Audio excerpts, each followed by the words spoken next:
Зохиолыг бичсэн Сэрчингийн Үүр цайх. Зохиолыг уншсан Туул Синди Мэрэг. Бодит амьдралаас сэдвлэв. Тэр амиа хорлоход бэлэн болжээ. Түүнд юу ч алга. Халаасанд нь 30,000 төгрөг хамгийн эцсийнх нь мөнгө байлаа. Уцаа дээрээс доош гүйлгэх зур, хорвоо дээр өрн үнэн имгэж байдгийм үү гэх гашуун бодол толгойд нь харваж, нүд нь харанхуйлах зур. Та амьдралын чухал зам дээр ирээд хаашаа явахаа мэдэхгүй байна уу? Тэгвэл та яг зөв зам дээр ирсэн байна.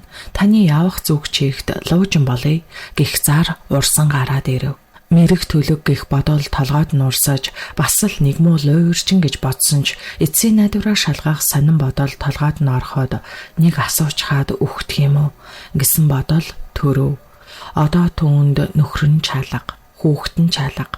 Чам шиг арчаагүй юмд хүүхдээ өгөхгүй гэд нөхөр нь 2 хүүхдээ чирээд тэр баян хүүхнийх рүү явчихжээ.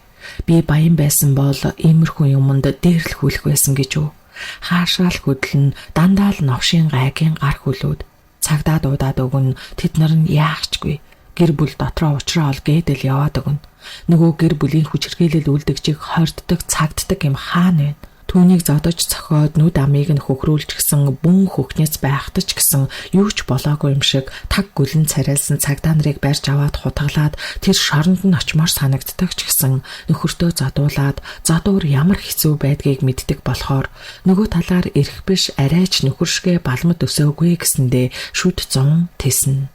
Ингэж явсаар өнөөдрийн өглөө шалахгүй зөвлөөс болж шалахгүй зөвлөөс гэжтэй уцаар ярьж байснаа дуун өндөр сөөдөл тэгснээс салгачаад түн рүү дөхөж ирээд толгой нь эрэхтэл алгаджээ. Чихэн шуугаад л хачин болоод явчихав. Хүүхдүүд нь босоод түүний бэлдсэн өглөөний цай ууж байсан ч аав нь ээжийг нь ингэж цохиход юур тоосон шинжгүй уцаа харангаа тайван тухлаг аргагүй сууцгаах нь өрөвдөлтэй. Тэд хүчирхийлэлд үнэхээр дассан ажээ. Би өрн ямар буруу юм хийсэн гэхээр ингэж амьдрах ёстой юм хэмээн бодсон эсвэ нөхрөөсөө айсандаа өвдсөн нүрээ дараад чимээгүйхэн доош суув. Энэ амьдрал гэж юу? Эсвэл эрлэг тамийн газар юм уу? Ямар насны минь өвөлийн үр юм бэ?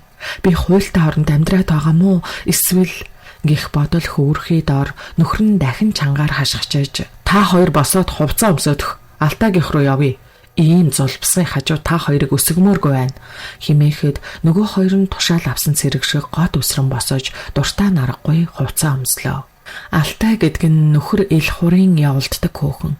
Баян мөнгөтэй, чинэлэг гэрээс гарвалтай, боловсралтай, намд дээгүүр алба хашдаг гэд байхгүй юм түүнд байхгүй. Ганцхан түүнд нөхрөл байхгүй. Тэр орон зайг бөглөдөг нь ил хур. Ил хур чухам энэ хүүхэнтэй 4 жил явуулдаж байгаа ажээ. Эсвэтэй унтаж хэвдэх нь бүхэл бараг үнэрлэж үнсэхчгүй. Тэгсэн мөртлөө хардаж зовоож намайг ажилдаа хаагуур ингэсэн тэгсэн байвал чамайг зүгээрэл хумхын тоос болгон шүү гэх.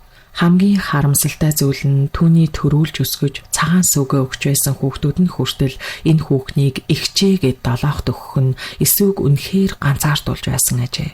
Ингээд байн амиа хорлох тухай бодож эхэлсэн ажгүй. Гэвч 2 хүүхэдтэй хорогдоод нэг л болохгүй байв. Урд нь 1 удаа оролдоод ухаан алдсан байхад нь баг нь аавыгаа дуудаж эмнэлэгт хүргэж аварснаас хойш бүрч их задуур үзэх болсон ажээ. Өнгөрснийг ийхүү бодох зуур нөгөө газар руу зурус бичв. Байна уу? Та мэргэлдэг хүн үү? Та мэргэлүүлэх гэж байгаа бол мөнгө төлнө үү? Хэд вэ? 30,000. За би бодож үзээд эргээд холбогдъё. Түүний эцсийн найдвар бараг тасрах шиг болов. Амьдрал түүнээс бүх юмыг нь булааж аваад юучгүй шалдан явуулахар шийдсэн болол та. Халаасаа тэмтэрч 30,000 таагаал өгөх юм шүү. Ядаж өгсний минь дараа намайг олсон хүн баярлаг. Гарыг нь цайлгах юм хон. Ингэж бодоод хэсэг суув. Хэсэг сууж дахиад л холбогдов. Байна уу? Хизээ үзэх үү? Одоо үзэх үү та? Үгүй. Одоо цаг байхгүй. Нөгөөдөр цагтай. Ингэж хэлсэн эсвүү өөртөө гомдлоо. Үхэхээ хоошлуулахаас эсвэл одоо үхэхээс гэдэг 2 сонголт дунд удаан сов. Бодож ямар ч байсан үзүүлээд үхэхээр шийдэв. Түүнд яарах юм байхгүй. Энэ нь түүний унган зан. Багасаа л юмыг төлөвлөх дуртай. Учиргүй гоё би хаатай царайлаг нөхөртэй болноо гэж төлөвлөсөн. Гэвч санснаар болсон ч ийм байлаар хүчирхийлэгч таарчээ. Дутуу төлөвлөсөн хэрэг. Хэдийгээр дараагийн амьдралаа дахин төлөвлөсөн ч анхны гаргасан алдаа нь үнэхээр засаж болохооргүй том учраар яаж ч төлөвлөөд баллуурдаж болохгүй байв. 2 хоног юу байх вэ? Хурдан өнгөрчээ. Тэр явдаг өдрийнхөө орой нөхөр нь 2 хүүхдэд дагуулад буцаж ирэв. Учир нь нөгөө хүүхэд нь гадаад руу явахдаа гэр орондоо тэр 3-ыг байлгах боломжгүй гэсэн ажээ. Ингээд ээлжид хүчирхийлэл үлдэгдэж залуу бүсгүй араатны гарт махан биеэ идүүлв. Хүүхдүүд нь бас л юу ч болоогүй юм шиг хичээлээ хийж сууцгаах бөгөөд аав ээжийг зоддог гэдэгтээ 100% эвлэрчээ. Тэд ирээдүйн улс төрчид болно гэж ярьцгаахаагаад аавыгаа тэнгэрт тултал магтаж даагна. Юм үзэж хардаг хүнд үзүүлэх өдөр болоход эсүү эрт босов. Тэрбээр нөхрийнхөө төрөвчийг холгаагаар удалж мөнгө авлаа. Түнтийтл нь мөнгө ч гэсэн төрөвчөнд хэд байгаа юм бүүмэд доллар, юан, монгол төгрөг холилдуулаад бандайтал чихэж орхижээ. Авилгын мөнгөс гэж бодсон бүсгүй хулгай хийж үзээгүйч өнөөдөр хааштай өгөхөөс цааш ахиухан авъя гэж бодоод хэдэн доллар, хэдэн юан нилээд монгол төгрөг авлаа. Тэглээгээд төрөвчин сүртэй дундарсангүйд санаа намрав. Түүнд байгаа юм 3 өрөө байр. Яаж ч зодоож, яаж ч хүчирхийлүүлсэн бай, аав ээжийнхээ авч өгсөн байрыг ил хурч хилжүүлээгүй давж гарчээ. Одоо яаж үзүүлэх вүлээ гэж их төгшөв. Нөхөр нь түүний гарахтаа зөөлөн өшгөлөөд гэр орон цэвэрлээд аятайхан байж байгаараа химэн тоглогчоо аятах нь цаанаа л нэг зэвүүн. Хүүхдүүдээ бодхоос гомдол төрнө. Нэг ч удаа өөрийг нөмөрч байгаагүйд зэвүүн юм шиг. Тийм учраас хичээлдээ гарцгаахт нь баяртайч гэж хэлсэнгүй хоцров. Зүрх нь хүчтэй түг хийж цохилно. Яах вэ одоо? Яг юу гэж хэлэх бол намайг амьдралаа засаж сайжруулахад тусалж чадах юм болов уу? Яг шалтгаан үйл өөр нь юу юм бол? Гэгчлэн түн бодол толгойд нь эргэлдэхэд үгүй би чинь зүгээр л нэг муу мэрэгч төлөгч гэхлээ өөрчинд мөнгө өгчгөөд өгөх гэж байгаа шүү дээ. Химэн эмзэглэн бодоод нүднээс нь нулимс мэлтрээд эхлэв. Үзүүлэх цаг нь болжээ. Байна уу?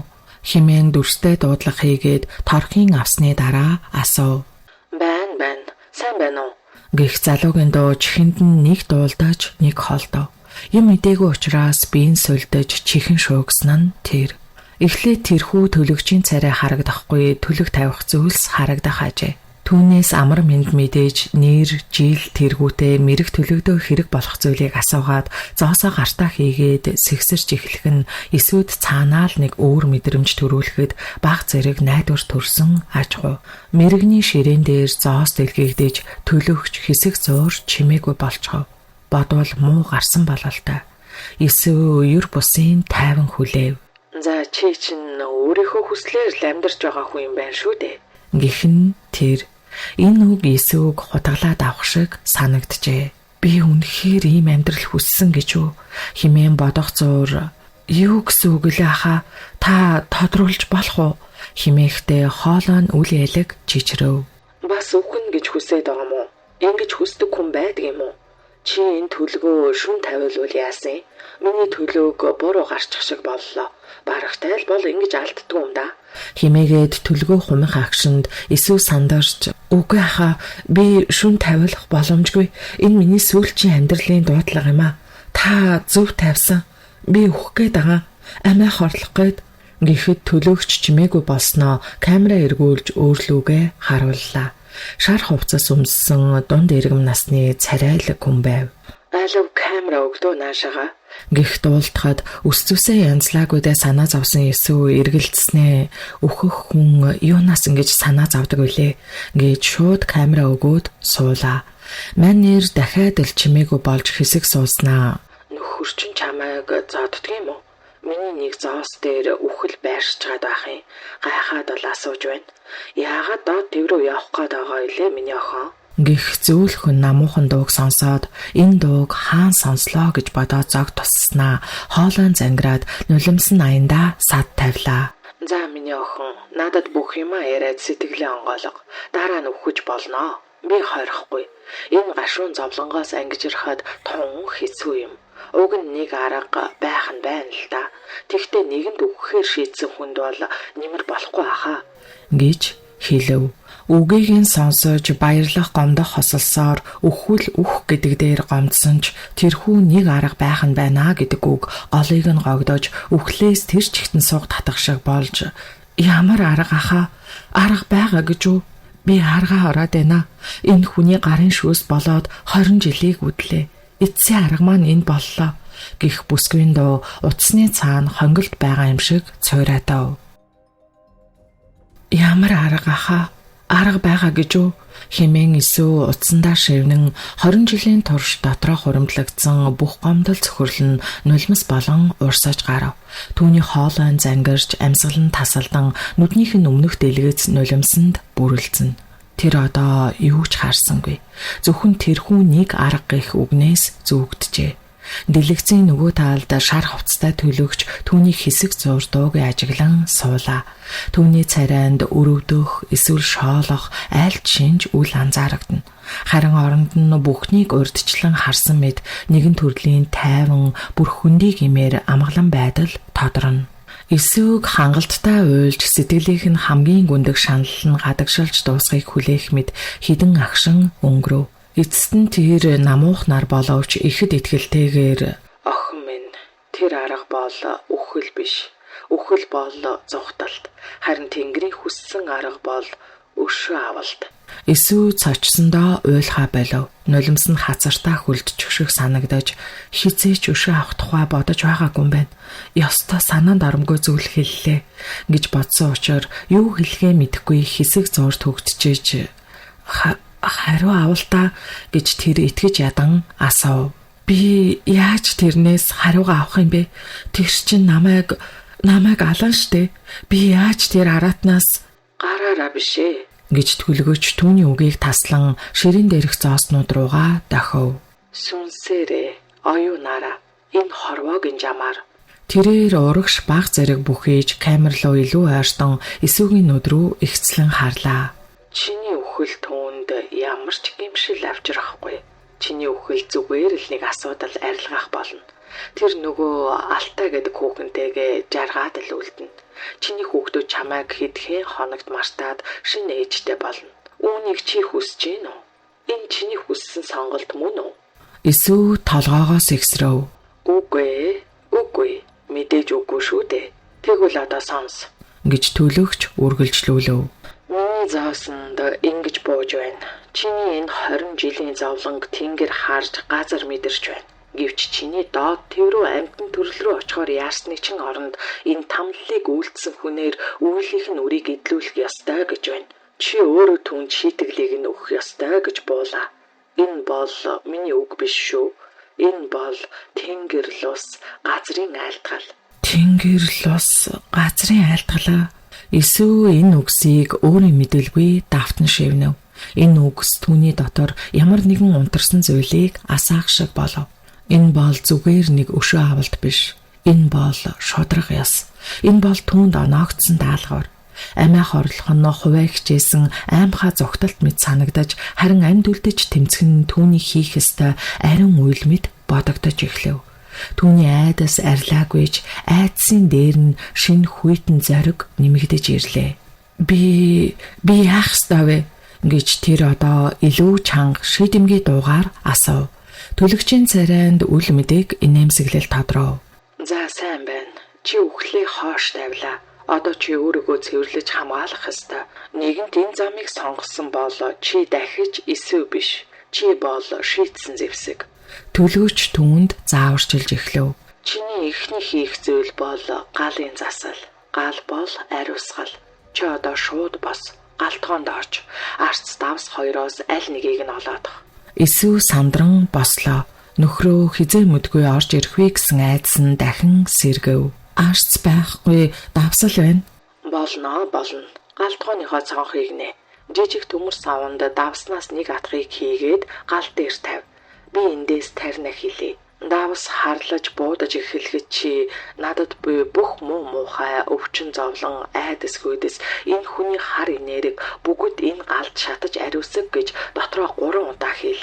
Одоо хийгээрэй. Есүс чичирсэн гараар бүхнийг хийв. Давс хайрч хар утаа суунаглан цонхоор гарав. Төлөгчийн нам гүм хүчтэй хоолоогоор унших тайрн утасны цаанаас сонсогдоно. Эсвэл үгээ хэлэхэд биеийн жихүүцэх шиг боллоо. Болсон аха. Одоо болсон. Одоо л улсын хамгаалалт. Гал ариусгадаг бол ус хамгаалдаг. Ус бол уян хатан боловч уулыгч нурах хүчтэй. Чиний гомдол нулимс болгон ч ус. Одоо тэр их усаа чи хүч болгох хэрэгтэй. Нэг аяг хүүт ус аваад ир. Түүнийг уухтаа би сул дорой биш. Би бол урсгал. Надад халтсан болгоноос би эргүүлж хариугаа авна гэж дотроо хэл. Одоо уу. Эсвэл усыг нэг амьсгаагаар залглав. Ходоод руу нь хүйт тааж тэрхүү хүйтэн нь судсаар нь гүйх шиг санагдав. За боллоо гэж төлөгч сэтгэл хангалуун хэлв. Чи одоо бэлэн боллоо. Гэхдээ чамд бамбах хэрэгтэй. Энэ бол зүгээр нэг хамгаалалт биш. Энэ бол тойл. Түүний чам руу илгээсэн хар энергийг өөрлөө нь буцаах хар домын хамгаалалт. Би түүнийг яаж авах юм бэ? Чи аль хэдийн авчихсан. Эсвэл гайхав. Юу гэсэн үг вэ? Тэнгэр лус газрын айлтгал гэж би чамд хэлсэн дээ. Тэд чамайг сонгосон. Чиний өмссөн хувцсны чинь зөв халаасыг тэмтэр. Эсвэл эргэлзэнгээ нөхрөөсөө нуугдаж үргэлж гэртээ өмсдөг урагцсан хөх халаадныхаа халаас руу гараа явуулав. Түүний хуруунд хүйтэн хатуу арьсаар бүрсэн зүйл тэмтрэгдэв. Цочсондоо тэр гараа татан авлаа. Энэ халааданд юу ч байгаагүйг тэр сайн мэднэ. Тэр дахин гараа хийж тэр зүйлийг гаргаж ирэв. Энэ нь улаан утсаар нямбайлан ороож хар арьсаар бүрсэн жижигхэн дөрвөлжин боодол байлаа. Хүүт оргиод гарт нь хүнд оргино. Энэ яаж үлээ гэж тэр амьсгаагаа төгжин асуув. Яаж гэдг нь хамаагүй. Энэ бол чиний бамбай. Одоогоос эхлэн үүнийг биеэсээ бүү салгаарай. Хизээж хиндэж бүүзүүл. Тэр аратан чамд гар хүрэх гэж далаах тэр агшинд чи үүнийг халаасан даатга. Чанга атгаарай. Тэгээд л бүхнийг буцаа гэж дотроо хэл. Чиний хийх зүйл ердөө л энэ. Чиний итгэл хэр хүчтэй байна. Энэ тойл тэр чинээгээрээ ажиллана. Хэрв чи эргэлзвэл тойл хаагарна. Ойлгов уу? Эсвэл нүд салгалгүй боодлыг ширтэн толгой дохов. Тийм ээ. Би ойлголоо. За тэгвэл одоо утсаа тасал. Дахиж над руу залгах шаардлагагүй шүү. Чиний зам эхэллээ. Дуудлага тасрав. Эсвэл галтгоондоо хөрсөн мэт зогссоор л байв. Гартаа атгсан тэрхүү жижиг зүйл түүний амьдралын бүх чингээс илүү хүнд санагдана. Энэ бүхэн үнэн гэж үү? Эсвэл би солиорч эхэлж байна уу? Гэж бодоод тэр боодлыг халаасандаа хийв. Түүнийг атгахад нэг л хачин хүйтэн ирж гүйж хурууных нь өндгөөр дамжин гүйх шиг. Тэр амьдралдаа анх удаа нөхрийнхөө эрхийг зүгээр нэг айцтайгаар биш харин хүлээлттэйгээр бүр нэг төрлийн харгас сониуч зангаар хүлээж эхлэв. Тэр өнөөдөр юу болохыг шалгах хэрэгтэй. Энэ тойл ажилдаг эсхийг мэдэх ёстой байв. Орой болоход хүүхдүүд нь хичээлээсээ ирж өрөөндөө чимээгүй орцгов. Тэд ээжтэйгээ бараг л үг дуурсангүй. Яг л нэг гэрт амьдардаг танихгүй хүмүүс шиг. Хаалганы цоож эргэх чимээ гарлаа. Эсүүгийн зүрх амаар нь гарах шахаж гараа шууд халаас руугаа явуулж хүйтэн боодлыг атгалаа. Элхуур орж ирэхэд түүний царай бараажээ.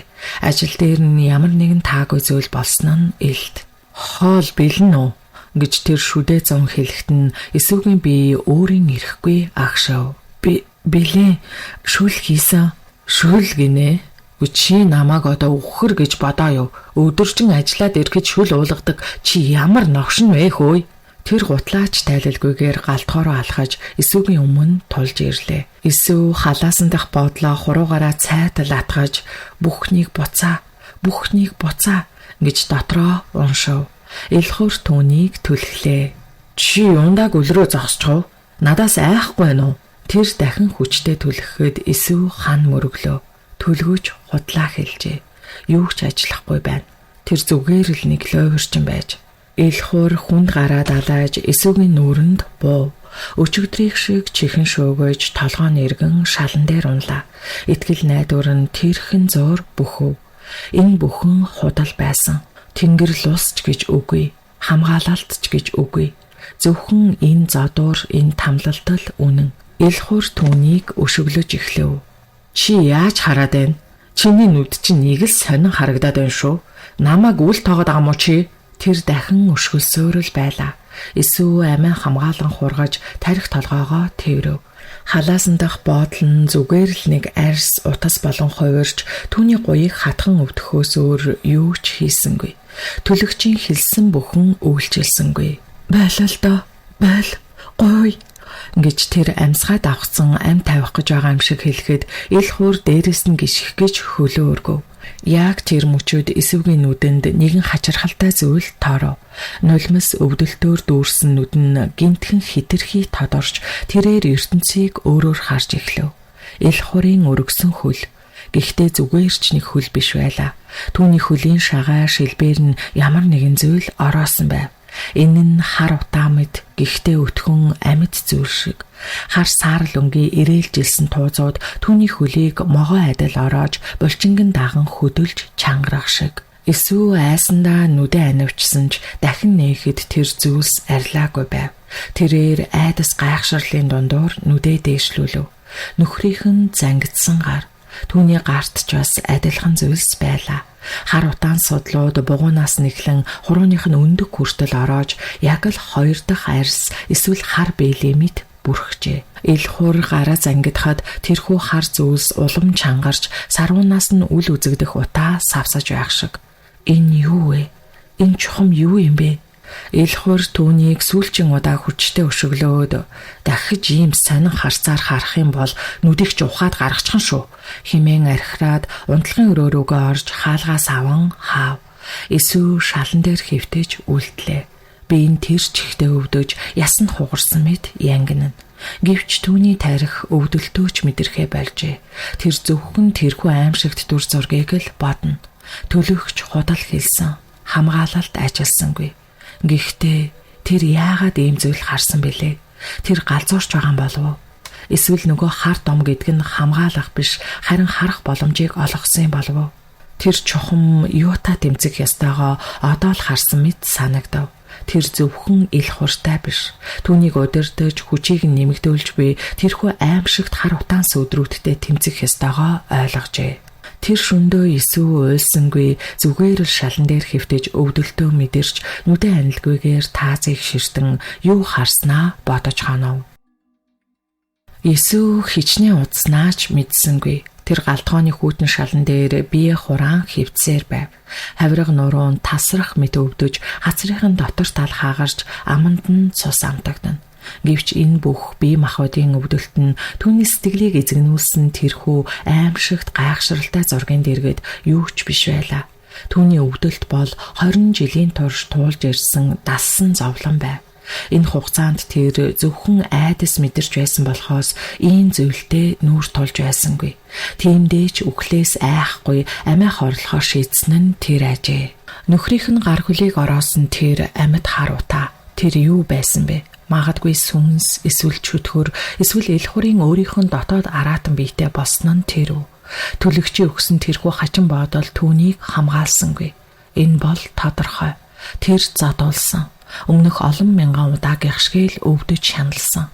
Гэвч тэрхүү хачин зүйл түүний нүдийг нээжээ.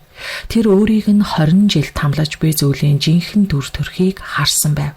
Тэр зүгээр ч нэг архичин, банзал, догшин ир нөхөртөө тэмцэж байгаа юм биш. Харин түүнээс хавьгүй аимшигтай, харанхуй, үл ойлгогдох хүчтэй тэмцэж байгаагаа ухаарчээ. Энэ ухаарал түүнд ямар ч тайлгарал авчирсангүй. Харин ч бүр гүн цөхрөл рүү түлхэв.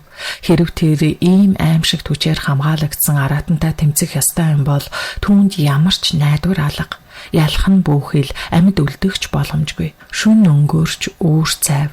Энэ шүн түүнд маш уйдгартай, маш удаан өнгөрчээ. Урд нь тэр задуулаад унтчихдаг байсан бол энэ шүн хачин зүйл түүний айцыг хүргээд байн давхын цочид сэрсээр бараг 100 удаа сэрсэн мэт. Өглөөний нарны анхны туяа цонхоор тусгаад эсвгийн биеийн өвдөлт илүү хүнд хүчтэй мэдрэгдэж эхлэв.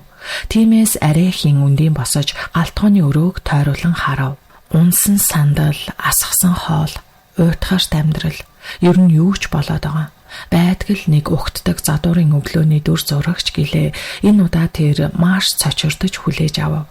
Ийм амьдралаар би 20 жил амьдарсан гэж юу хэмээн бараг анх удаа өнгөрснөө дурсан цэнэж бодох үед өөрийн ирэхгүй хорсол түүний цээжинд төрөв. Түүний нүд өшөө авахын гүн ангалд орж гялалдсан ажээ.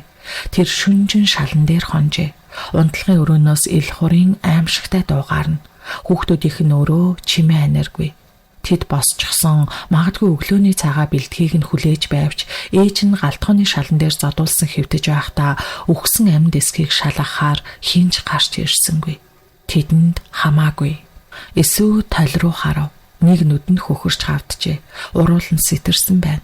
Шөнийн тэрхүү аимшигт үзэгдэл одоо бүдгэрчээ. Нарны гэрэлд тэрхүү хар утаа зүгээр л нэг хий үзэгдэл тархинд оргисноос болсон гинтийн солиорол мэд санагдана. Бодит зүйл бол зөвхөн энэ өвдөлд хөхнийц гих зэрэг эдгээр зүйлийг бодох тусам гомдол хорслын туйлд хүргэж байлаа. Яагаад үрдэн тэр ингэж хорсож хариу үйлдэл үзүүлэхгүй зөвхөн айж байсан бол доо. Төлгөч гэжтэй тэр бол зүгээр л нэг адгийн лойрчин гэж бодох үед эсүүгийн дотор уур хурч гомдлон дахин оргилж дотор нь халуун шатав. Би түүнд хичнээн итгэж байлаа да. Хэрв тэр гай байгаагүй бол би аль хэдийн үхээд энэ гашуун зовлон идэлхгүй байх байсан. Химэн бодхоос бачимдаж үхмээр хоолой нь зангирлаа. Тэнгэр лус газрын айлтгал гих сүртэй үгэнд нь найдсан. Хар домын хамгаалалд тойл гих үгсэн түүнд амиа хорлох бодлоосоо татгалзах хүч өгсөн. Гэтэл юу болов? Юу ч өөрчлөгдсөнгүй. Тэр дахиад л задуулсан. Тэр лойрчин түүгээр тоглосон. Түүний сүүлчийн итгэлийг авч оронд нь хуурамч найдвар дараа нь бүр илүү гүн зөвхөрлийг өгчээ. Магадгүй тэр ил хурын нэгэн адил хүчирхийллээс таашаал авдаг нэгэн байх. Сэтгэл зүйн тамлагч. Тэр гараа халаадныхаа халаас руу явуулав. Нөгөө хар арьсан бодол, шүнжин түүний гуйыг хатгаж өвтгсөн тэр зүйл. Одоо тэрэнд ямар ч хүйтэн ирч хүч, ямар ч ид шид мэдрэгдсэнгүй. Зүгээр л нэг арьс, утас, хог. Эсвэл түүнийг халааснасаа суг татан гаргаж ирээд жигшин зэвүүцсэн харцаар ширтэв. Түүний бүх зовлонгийн шалтгаан энэ мэд. Энэ бол хуурамч найдвар. Тэр галтгооны хогийн савны тагийг нээлээ. Өчигдрийн ногооны хаягдал цаасны өрмөг. Эсвэл тэрхүү бодлыг хогийн сав руу шидэж орхив. Дээрээс нь 85 гугаасан бохроо асглаа. Ингээд л бүх зүйл дууссан. Найдвар дууссан. Тэр өрөөндөө орж олон жилийн өмнө нөхөртөөгөө анх танилцаж байхдаа зүүж байсан одоо өнгөө алдсан торгон ороолтоо гаргаж ирэв. Энэ удаа түүнийг юу ч зогсоохгүй. Төлөгч ч үгүй, хүүхдүүд ч үгүй. Тэр эцсийн найдвар гэж бодсон 30,000 төгрөгөө лойрчинд алдсан. Одоо түүнд юу ч үлдсэнгүй. Тэр зүгээр л ил хурыг ажилласаа явахыг, хүүхдүүдээ хичээлдээ очихыг хүлээх л үлдлээ. Өглөөний цай бэлдэж өгөлгүй хэвтэж бийд нөхөр нь байж ядсан ч яагаад ч юм дахиж зодсонгүй. Хүүхдүүд нь өглөөний цай бэлдээгүй байна хэмээн гоншгонон эргэлдэцгээж байгаад өлөн явцгаав. Одоо түүнд хин яах нь огт хамаагүй. Энэ хидхийн хорм яг л 100 жил мэт удаан үргэлжлэв. Ил хуур босож юу ч болоогүй мэт хувцлаж эсвэрүү өнөө орой чантаа ярих тооцоо би зулбсах минь гэж хэлээд гарч одов. Хүүхдүүд нь араас нь дагаж гарахад гэр намгүн болов.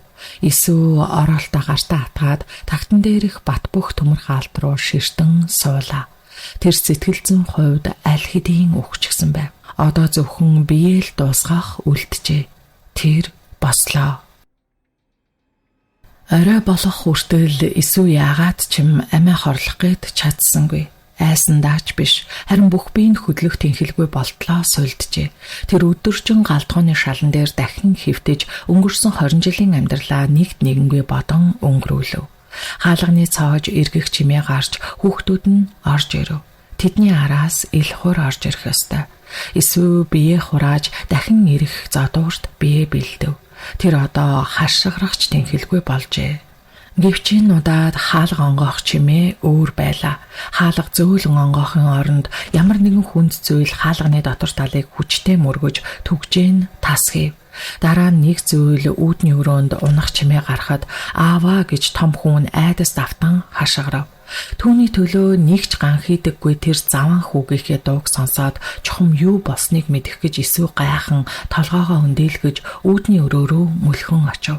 Илхуур шалан дээр 4 хөллөн унсан байв. Гэхдээ тэр ууртаа байгаадаа биш, харин босож чадахгүй дээ тэгжээ. Үнэтэй костюм нурагдаж шавар шавхай болсон аж. Цагаан цамцсан цусан тутгалдсан байв. Хамраас нь цус гоожиж нэг нүд нь эсвүүгийн өглөөнийхөөс ч долоондор хавдаж бараг анилджээ. Ирүүн мултарсан мэт хачин байрлалтай амнаасаа шүлс цус холилдсон зүйл савируулна. Тэрээр өндийн босох гэж оролдохдоо яолж зүүн гараа огт хөдөлгөж чадахгүй байв. Эсвэл амьсгаагаа түгжин гайхаж энэ байж боломгүй зүйл. Илхуур хизээч задуулдаггүй. Тэр хүмүүсийг дандаа л зоддог. Гэхдээ өөрөө хизээч задуулж байгаагүй. Тэр том биетэй, хүчтэй, дээр нь намд алав гашдаг танил тал ихтэй. Хинч түүнтэй зүрхэлж орооцолддгүй. Тэр өөрөө л бусдыг айлгаж дарамтлж явдаг. Гэтэл одоо химэн бодож амжав. Түүнийг хин нэгэн нь өгтлэн зоджээ. Энэ бол зүгээр нэг зодсон биш, жинхэнэ тамлаж хайсан байв. "Аава, та яаж хаваа?" гэж хүүхдүүд нь түүнийг тойрон уйлалдав. Илхуур тэдэн рүү хашгирах гэж оролдсон ч амнаас нь зөвхөн ойлгомжгүй сул дорой дуу гарав. Эсвэл хан налан зогсож энэ дүр зургийг ажиглаж энэ хачин жигтэй долдоо өссөн хүүхдүүдэд гайхаж жигшин харав. Би ийм байдалтай 1000 удаа нүүр тулж байхад юу ч болоогүй мэт байдаг хүүхдүүд одоо юу болоод хуурчих нь энэ вэ? Би ийм байдалд урд нь орж байгаагүй гэж юу? Хорвоо ямар шудраг болсон бэ? Химэн бодсон түүнд өрөвдөх сэтгэл төрхөн бүхэл харин ч эсэргээрээ нэгэн аимшигтай харгас таашаал цээжийг нь дүүргэж эхлэв. Тэр үнийг л хүсэж байсан. Түүнийг яг өөршгөн түүнээс ч дор өвдөж шаналж байхыг харахыг хүсэж байсан ажээ. Тэгээд гимт түүний тархинд нэгэн бодол харван орлоо. Миний зоосонд ингэж бууж байна. Энэ тамллыг үйлдсэн хүнээр үйл их нүрийг идлүүлэх ёстой гэж байна. Чи өөрөө түүнд шийтгэлийг нь өгөх ёстой. Чиний хийх зүйл энэ. Чиний итгэл хэр хүчтэй байна. Энэ тойл тэр чигээрээ ажиллана. Тэр өчигдөр орой Илхуурыг өөрийг нь цогхоход халаасан дах боодлоо атгаад бүхнийг буцаа гэж хэлсэн. Тэр үедээ тойл ажилсангүй, хамгаалсангүй гэж бодсон. Гэтэл хэрв тойл ажилсан бол яах вэ? Хэрв тэр түүний өвдөлтийг хамгаалаагүй харин хуулбарлсан бол яах вэ? Түүнийг цохих бүрд нь тэрхүү хар арьсан бодол өвдөлтийг нь хуримтлуулж тэгээд буцаасан бол яах вэ? Төлгөж энэ бол түүний ажил. Тэр худлаа хэлээгүй. Тэр лой өрчин биш байсан. Тэрээр удаан хугацаанд хүчирхийлэлд өртсөн эмэгтэй хүн ямар ч итгэлгүй 3 хоног хийх зүйлээ хийж чадалгүй шантартаа гэдгийг мэднэ гэж хэлээгүй ч эсвэл яг тэгэж шантарсан. Тэр итгээгүй. Тэр хүлээж аваагүй. Үгүй. Эсвэл гинт айдас давтав. Тэр бодол, тэр хамгаалалт, тэр зэвсэг, тэр түүнийг хайчихсан. Тэр шалан дээр яолох Илхуурыг уйлах хүүхдүүдээч үлтон галтгоор угаа гүйв. Хогийн сав. Тэр хогийн савыг тадан унгаж доторх бүх бохир зүйлийг шалан дээр асгав. Ногооны хаягдал, бохир хоол, кофений шар. Тэр яг л галзуурсан хүн шиг 2 гараараа хогийг ухаж эхэллээ. Хаана вэ? Түүний хуруунууд нойтон чихүүтэс хөрөм хог дундуур тэмтчин. Байхгүй. Тэр дахин ухав, дахин самрав. Тэр жижигхэн хар арьсан бодол алга болжээ. Эсвэл хог дунд өвдөг сөхрөн суулаа. Аманд нь цус биш, харин цөхрлийн гашуун хамт ойргов. Илхуур шархнаасаа болж хэсэг хугацаанд түүнд гар хүрч чадахгүй байж магадгүй. Гэхдээ л тэр идэгэрнэ. Тэгээд идэгэрснийхээ дараа энэ зодуулсныхаа бурууг хүнд тохох уу? Мэдээж Есүд. Тэр түүнийг алах болно. Харин Есүс өөрийгөө хамгаалах ганц зүйлээ тэрхүү ид чидтэй толио өөрийн гараар хог руу хаячихсан байлаа. Тэгээд тэр нь оргүй алга болжээ. Байхгүй штэ. Бүр өмсөн алга болчихж химээ үгэлсэн Есүс хогийн савны ёроолыг сүүлчийн удаа тэмдрээд цөхрөнгөө барсан амтан шиг 2 гараараа шалыг балбав. Ногооны хаягдал, нойтон цаас, кофений шар түүний хувцас гарыг бузарлаж галтгоо тэр чихтэй өмхий үнрээр дүүрчээ. Гэвч энэ бүхэн түүнд хамаагүй. Түүний цорын ганц зэвсэг, түүний найдвар, түүний тойл алга болжээ. "Ээжээ, та юу хийгээд байгаа юм бэ?" гэж том хүн айдас жигшил хоёрын дундуурх дуугаар хашгирав. Аав өөх гэж байна штэ" гэхэд гайхсан Есүс хөдөлгөөнгүй болж удаанаар эргэн харав. Үүдний өрөөнд элхуур цусандаа хутгалдан хэвтэж амьсгаан тасалдаж байлаа. Хүүхдүүд нь түүнийг тойрон зогсоод юу хийхээ мэдэхгүй уйлалдан ээжигээ яг л галзуурсан хүмэд хаарцгаана. Тэдний хувьд ээж нь хог ухаж, аав нь шалан дээр үхлүүд хэвтэж байв. Энэ бол тэдний амьдралын бас нэгэн харгас утгагүй дүр зураг. Эсвэл арай ядан бослоо. Түүний хөхөрсөн нүд нөхрөөсөө хогтоо шал руу, дараа нь уйлах хүүхдүүд рүүгээ тусав.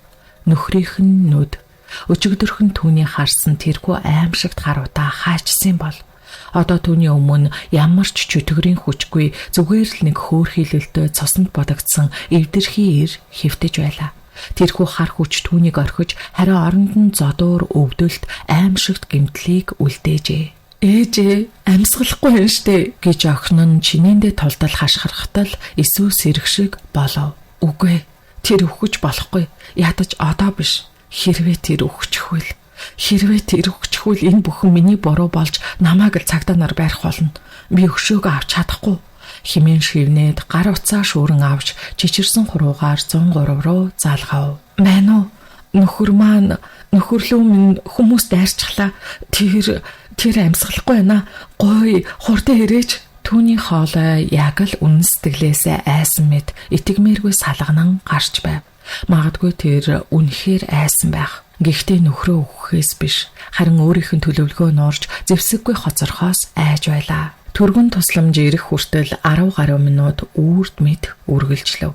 Эмч нар орж ирэн ил хурыг шалгаж яаралтай дамнуурга дээр тавив. Та яг юу босныг харсан уу хчээ гэж залуухан эмч түүнээс асуув. Эсвэл хөхөрсөн үдээ нуун толгой сэгсрэв. Би галтгоонд байсан. Зүгээр л нэг юм нүрэглэх чимээ гарахаар нь гүгээд гараад ирсэн чинь тэр ийм болчихсон хэвтэж байсан. Тэр ажил руугаа явахдаа хэдэн хүмүүстэй муудалцсан гэж ярьж байсан. Энэ бол гинтийн гэхдээ төгс худал үг байв. Ил хур үргэлжил хүмүүстэй муудалцдаг. Энэ бол хиндэж сэжиг төрүүлэхгүй. Эмч нар толгой дохиод ил хурыг авч гарлаа.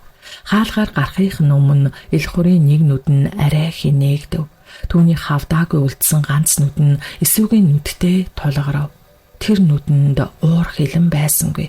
Харин гүн андуурсан ойлгоогүй харц байв. Тэр хэн түүнийг ингэснийг мэдэхгүй байлаа. Гэхдээ тэр эсүүг харж байв. Түүний харц энэ яаж ингэж асуух шиг. Тэгээд тэр харцанд эсүүгийн 20 жилийн амьдралдаа анх удаа харсан зүйл тодров. Айдас. Ил хуур түүнээс айж байлаа. Хаалга хаагтав. Гэрт дахин намгүн болов. Хүүхдүүд найсандаа өрөөндөө орж хаалгаа төгчжээ. Тэд ээжтэйгээ үлдэхээс айж байсан нь илт. Эсвэл галтгооны өрөөндөө эргэн оров. Шалан дээр хог, ил хурын үлдээс нь цус. Тэр эхлээд хогийг цэвэрлэв. Гарын салганан тэрхүү бохир хог дунд дахин тэмтэрнэ. Нэг бүрчлэн шалгана. Хамгийн жижиг цаасны өөдөөс луунгийн хальсыг хүртэл нэгтлэн. Оргүй алга болжээ. Дараа нь тэр үүдний өрөөний цусыг арчив. Бэлийтэй гараараа шалны паркетн дээр хатсан цусыг зүлгэх зураа түүний тархинд нэгэн зэвүүн бодол орж ирэв. Үнэн дээр бол төлөгчийн явуулсан төлөөлөгч түүнийг авчихсан ажээ. Тэрхүү бодол өөрөө алга болоогүй юм. Хогон доторч байгаагүй. Учир нь төлөгч эсүүд чагнах төхөөрөмж суулгасан агаад төлөгчийн төлөөлөгч бүхний гадаа төгшин сонсож байжээ. Арайч алчгаагүй байна хэмээн бодсоор шүн болоход түлхүүр тааруулан гэрт нь ороод хогийн саваас сэмээрхэн гаргаж авсан аж. Хогийн сав тасгийн дуурах чимээг сонссон учраас эсүүг итгэл алдран ариун сахиусыг хайчглаа гэж бодсон нь зөв байлаа. Урд нь түүнд баялаг туршлага байгаа учраас ядах юмгүй тааварлсан хэрэг. Лулсын хорлол арилгах. Тэр зүйлийг цаасанд боосон чигээр нь хайж байгааг харсан мэрэг төлөгч өөрөө түүнийг авсан байх. Магадгүй намайг харж байсан. Магадгүй яг одоо ч харж байгаа. Энэ бол сорилт ээжээ хэмээн бодсон эсүү тэр шалгалтад бүдэрчээ. Түүнд буруу өгөх аргагүй. Тэр удаан хугацааны хүчирхийлэл дассан, итгэлээ алдсан сул дорой эмэгтэй хിവэрэ байв. Эхний саад бэрхшээл дээр, эхний задуур дээр л бууж өгдөг. Ихэнх нь тэр нэг эмэгтэйг стаацвал шүү дээ. Тэрээр өөрийнхөө ганц хамгаалалтыг, өөрийнхөө өшөө авалтыг өөрийн гараар хогийн савнд хийсэн. Төлгөч түүнийг орхисон. Түүнд хүч чадлын амтыг мэдрүүлээд л яг нохоо шиг л буцаагаад авчихсан. Одоо түүнийг ил хурын өмнө ямар ч зэвсэггүйгээр хайжээ. Ил хур хэдийгээр хүнд бэрчсэн ч үхээгүй. Эмнэлэгт хэвтэнэ. Магадгүй 7 хоног, магадгүй 2. Гэхдээ тэр эргэж ирнэ. Тэгээд эргэж ирэхдээ тэр юу болохыг эсвэл ясмахандаа тултал мэдэрч байв. Энэ удаагийнх зүгээр нэг задуур байхгүй. Энэ удаа тэр түүнийг алах болно. Эсвэл бүр дортуулах үз. Тэр өөрийнхөө амссан зовлон шаналлыг тэрхүү үл мэдэгдэх хүмүүс задуулсныхаа бүх уур хилэнг эсүүдээр гаргах болно. Эсүү цэвэрлэгээгээ дуусгаад угаалгын өрөө рүү оров. Гараа савндан угааж хогны өмхийн үнээр цусны толбыг арилгахыг хичээлээ. Тэгээд толинд харахад нэг нүдэнд хөхөрсөн хацрах найрс золгарчээ. Зүдэрсэн, ядарсан, айсан эмэгтэй. Гэхдээ яг тэр мөчөд түүний нөгөө гэмтэйг нүдэнд нь өөр нэг зүйл гэрэлтэж байлаа. Энэ бол галзуурал биш, цөхрөлч биш байв. Энэ бол шийдэмгий байдал. Тэр өөхөхгүй, амиа хорлохгүй гэж бат шийдээд 7 хоногийн дотор нөгөө төлөгчийг олох ёстой. Би хаанаас түүнийг олох вэ? Утасны дугаар нь байхгүй. Тэр өөрөө холбогдсон. Тэр зар. Эсвэл утасныхаа Facebook мессенжерийг ухаж эхлэв. Зар хаана байлаа? Та амьдралын чухал зам дээр ирээд хайлтын түүх рүүгээ оров. Хоосон мессенжерийн чатч алга. Төлөгчтэй ярьсан бүх яриа дуудлагын түүх ор мөргүй арилжээ. Яг л тийм зүйл хизээч болоогүй юм шиг. Төлгөч түүнийг зүгээр нэг орхиогүй тэр өөрийнхөө бүх мөрийг балалсан байв. Эсвэл угаалтуураас сууран арай ядан зогслоо. Зүгээр нэг мэрэгч биш. Түүний бодсноос хавьгүй илүү хүчтэй, илүү аюултай зүйл ажээ. Эсвүүгээр тоглож байгаа мэт мэдрэмж төрөхөд намайг орхиоч гэж эхлээд шивнэв. Дараа нь бүсгүй толгоогоо өндөлгөж толиндох өөрийнхөө нүд рүү ихцлэн харлаа. Чи намайг орхиж чадахгүй гэж тэр толинд бус хаа нэгтээ өөрийг нь ажиглаж байж болзошгүй тэрхүү төлөгчөд хандан хэлв. Чи энэ тоглоомыг эхлүүлсэн. Чи надад өшөө авах аргыг зааж өгсөн. Чи намайг зэвсгээ болгосон. Одоо чи зэвсгээ ингээд хайж чадахгүй. Ингээд хариу хүлээх мэд чимээгүй зогсов. Гэрт нам гүм оргино. Зөвхөн хүүхдүүдийн өрөөнөөс аяархан шүүрс алдах чимээл сонсогдох үед эсүүд сонь санагдаж огт өөрийг нь өмгөөлдгүй хүүхдүүд юунд ингэж аяглаж байгааг ойлгохгүй учраас нүрээ хүйтэн усаар шавшив. Түүнд 7 хоног байна. Ил хурыг эдгэрч буцаж ирэхээс өмнө тэрхүү хамгаалалтыг буцаан авах ёстой. Тэр төлөгчийг олох ёстой. Хэрв тэр өөрөө гарч ирэхгүй бол ямар ч үнээр хамаагүй олох болно хэмээн эсүү хувцас сольж гэрээсээ гарав. Түүнд хаана очих ямар ч төсөөлөл байгаагүйч тэр зүгээр сууж чадахгүй байлаа. Тэр өөрийнхөө амьдралд анх удаа хувь тархинтайгаа тэмцгээр шийдсэн энэ бүлгөө. Энэ л алхам чухамхүү төлөгчийн хүссэн зүйл аж гоо. Эсүү хаал гаргаараад хаашаа явж байгаагаа тэр өөрөө ч мэдсэнгүй. Түүний цорын ганц бодол бол тэрхүү үл мэдэгдэх төлөгчийг олох. Утасны дугаар, хаяг тэр байтугай нэрнж байхгүй. Зөвхөн түүний нүүр царай, намуухан дуу хоолойл, ой танд нь бүдэг бадаг үлджээ. Тэр хотын гудамжаар зориггүй мэд алхасаар. Гэвч түүний нүд яг л ангууч шиг хурц болж автобусны буудал, гэрлийн шон, дэлгүүрийн хаалга болгон дээрх зарлалын самбарыг нэгт нэгэнгүй уншина. Мэрэг төлөөг үзэж харна, хараал жатаг арилгана гих болгоныг уншсаар 2 хоногийн турш гудамжаар тэнүүчиллээ. Энэ хугацаанд тэр 3 мэрэгчтэй уулзав. Эхнийх нь нэгэн орон сууцны подвалд амьдардаг тамхины утаа, архины ихүүн үнэр нэвчингсэн авгаа байв. Эсүүг орж ирэхэд тэрээр нүднийхээ булангаар нэг харж хаадал зодуулчихж нөхөр чинь чамд хар юм наалтчихж их хүнтэй засал хийлэхгүй бол эн чин дийлдгүй маа 100,000 төгрөг бэлдээд ир тэгээд 2 шил арх гэж хэлв. Эсүү юу ч дууралгүй эргэж гарлаа. Энэ бол ловер. Хоёр дахь нь өөрийгөө Тэнгэрийн удган гэж нэрлсэн фэйсбүүкээр дүүрэн зурагтай гой ганган дээл өмссөн залуу хүмүүсгүй байв. Тэр эсвүүг онлайнаар үзэж чиний өөрийн чин сэтгэл зүй буруу байна. Нөхрөө хайрал, хүндэл, эрэгтэй хүн бол гал голомт. Чи өөрөө түүнийг өдөөд байна штэ. Сэтгэл заслын сургалтанд маа суу гэсэн зөвлөгөө өгөв. Эсвүү түүнийг шуудал блоклолоо. Гурав дахь нь бүрч найдваргүй. Энэ бүх хуурамч мөнгөнд шунсан хүмүүстэй уулзах тусам эсүү нэг зүйлийг улам тод ухаарч байлаа. Тэрхүү шар хувцастай зоосоор мэргэлдэг залуу Тэр жинхэнэ байсан. Тэр бол энэ бүх лойр жижиг зүгээр нэг сэтгэл зүйж эсвэл мөнгөний төлөөх жүжигчин биш байв. Тэр бол огт өөр. Тэр бол хүч чадал. Эсвэл тэрхүү жинхэнэ хүчийг олж авчгаад өөрийнхөө итгэлгүй сул дараа зангаас болж алдчихсан байлаа. 2 хоног тэнүүчилсний эцэс тэр гэртээ буцаж ирэв. Цөхрөнгөө барсан, өлссөн, бас айсан төрхтөө амт тэмцсэн байдалтай болж хууржээ. Түүнд 7 хоног л байсан бол одоо ердөө 5 хоног үлджээ. Гэрийнх нь уур амьсгал тамшиг болж хүүхдүүд нь түүнтэй яриха болсон аж. Тэд ээжээсээ айж жигшиж байв. Аавыг аимшигтай задуулдаг орой ээж нь галзуурсан хүн шиг хог ухаж суусан дүр зураг тэдний тархинд үүрт хадаастай үлдсэн бололтой. Тэдний хувьд ээж нь ямар нэгэн аимшигт хараал хийж аавыг нь өхүүлэх гэж оролдсон шулан мэт санагдсан биз. Тэд өрөөндөө хооллож хичээлдээ явахдаа эсвэр рүү харц тулгархаас зайлсхийв. Эхний өдөр өлөн явцгаагаад дараа нь өөрсдөө нэг юм хийж идсэн бололтой галтгоо завааруулж орхисон байв. Эсвэл тэдний шавхруу заван үйлдэлийг цэвэрлэхийг хүсээгүй учраас зүгээр шалан дээрээ суулаа. Тэр ганцаардлын ёроолт унжээ. 20 жилийн турш нөхөртөө зодуулж доромжлуулахад түүнийг амьд байлгаж байсан ганц зүйл бол хүүхдүүд нь байсан боловч одоо тэдэнд хүртэл түүнээс нүүр буруулжээ. Өдөр хоногуд харавсан сум мэт өнгөрсөөр. Жаргалтай өдрүүд гэдэг шиг зодуургүй өдөр түүнд 1000 лам билээ. Эсвэл өдөр бүр эмнэлэг рүү нууцаар залгаж элхүүрийн биеийг асууна. Биеинд хурдан тэнхэрч байна, гарынх нь гипсийг авсан 7 хоногийн дараа биш, маргааш гарч магадгүй. Энэ мэдээ Эсүүгийн зүрхийг мөс шиг хайрч балмагдлын байдалд оруулав. Тэр орой Эсүү унтаж чадсангүй. Тэр дахин хогийн саваа уудалж, дахин халаадаа тэмтрэв. Юу ч алга. Гойж байж тээ, надад туслаач тээ, намайг битгий орхиож гэж хий хоосон агаарт хандан шивнэлээ. Тэр хинт хандаж байгаагаа ч мэдсэнгүй. Тэнгэр л устаа юу? Эсвэл тэр төлөгчд үү?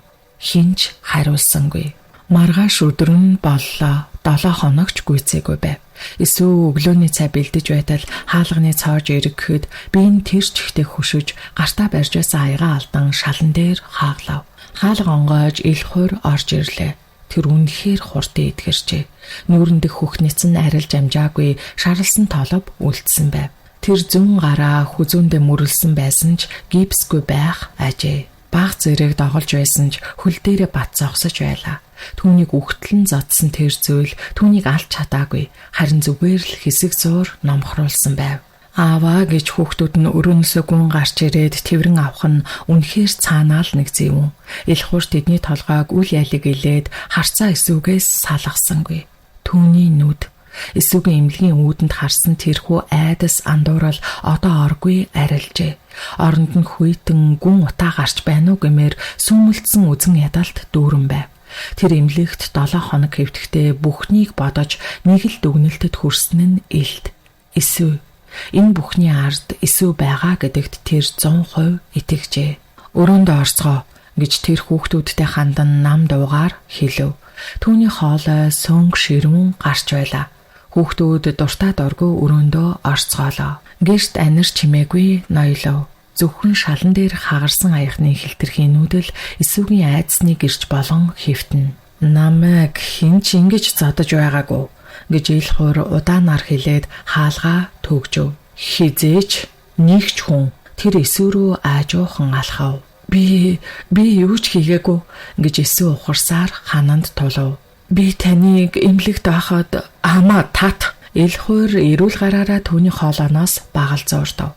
Тэр бэртэлтэй байсан ч түүний атгалд төмөр шиг хүчтэй байлаа. Чи ямар нэгэн бөө удган дээр очсон. Тийм үү? Намайг харах гэж, намайг бас алах гэж. Үгүй. Би битгий худлаа яриад байгаарай. Тэр Эсүүг шал руу шидэв. Эсүү хагархан аягны хилтерхийн нүдээр унлаа. Гарынх нь алгыг хурц шил зүсэж цус шүүрөв. Чи намайг тахир дутуу болох гэж оролдсон.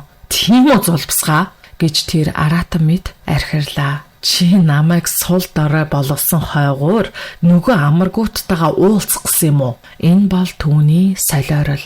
Гэвч ил хурын ертөнцид энэ л үнэн байв. Тэр өвдөж байсан ч уур хилэн өвдөлтөөс нь илүү хүчтэй ажээ. Тэр доголсон хөлөөрөө Исүгийн хавирга руу өшөглөв. Исү өвдсөндөө татуулзав. Тэр дахин өшөглөв. Дараа нь эрүүл гараараа түүний үснээс зуурч толгойг нь шаланд цохив. Би чамайг өнөөдөр алах болно. Чиний тэр бөө чи ирээд аваргалдээ. Тэр Исүг цохиж өшөглөөж доромжилсоор л байлаа. Исү энэ удаад эсэргүүцсэнгүй. Тэр уйлсанчгүй, бас гуйсанчгүй. Тэр зүгээр л хэвтэж зодуур бүрийг биедээ мэдэрч байв. Төлөгчийн өгсөн хамгаалалт алга. Тэрхүү хар утааг хардаг нүдэн чалга. Зөвхөн өвдөлт. Цэвэр түүхий танил болсон өвдөлт. Тэр өмнө нь зодуулах бүртээ үххийг хүсдэг байв. Гэвч энэ удаад түүний дотор өөр зүйл байлаа. Зодуур бүр түүний доторх айцыг биш, харин уур хилэнг бадрааж байв. Өвдөлт бүр түүнийг сулруулахын оронд харин ч хатууж болж байлаа. Ил хур эцтэй ядарч шархтаа биен дийлдэж тэрээр зөвүүн зуунгаар дуграад сандал дээр унав. Тэр хүн дээр амьсгалж Исү рүү нулимж хоол хий гэж тушаав. Исү арай ядан өндөв. Гараас нь цусгааж иж нүүрэн дахин хавдаж хавирга нь хугарсан мэт янгинана. Тэр галтгоороо доглон алхана. Ил хур түүнийг дахин зодно гэдгээс айхгүй байлаа. Тэр одоо юунаас ч айхаа болсон байв. Тэр юу ч хийж чадаагүй, сул дорой зэвсэггүй байсан ч тэр төлөгчийг олох ёстой гэдгээ ойлгов. Түүнийг олох болно. Түүнийг олж өөрийнхөө зэвсгийг буцааж авна. Хэрв тэр өгөхгүй бол тэр яахаа мэдэхгүй байсан ч бууж өгөхгүй гэдгээ мэдэж байв. Тэр галтгооны цонхоор харанхуйг ширтэн зогслоо. Чи намайг сонссон шүү дээ гэж тэр агаарт хандан шивнэв. Чи намайг ингэж зовхыг хүссэн. Чи намайг шалгасан. Би шалгалтанд чи унсаа. Гэхдээ би бууж өгөхгүй. Би чамайг заавал олно. Би чам дээр очино гэж шивнээд шархалсан гараа хүйтэн усаар угааж нүүрэндх цусаа арчив. Тэр ил хуурт хоол хийж өгөөд шүн дунд унтсныхан дараа гэрээсээ дахин гарлаа. Энэ удаад тэрээр тэнүүчлэхгүй. Энэ удаад тэр өөр газар очихоор шийдсэн байв. Тэр төлөгчийг олж чадахгүй байсан ч түүнийг өөр дээрээ ирүүлэх нэг арга байж магадгүй гэж боджээ. Тэрээр өөрийгөө хамгаалах зэвсэггүй болсон ч өөрийгөө өгөөш болгож чадах байлаа. Тэр өөрийг нь хамгийн ихээр үзэн яддаг. Гэхдээ түүнийг үргэлж олдог нэгэн эмэгтэй рүү алхаж эхлэв. Ил хурын нууц амраг алтай.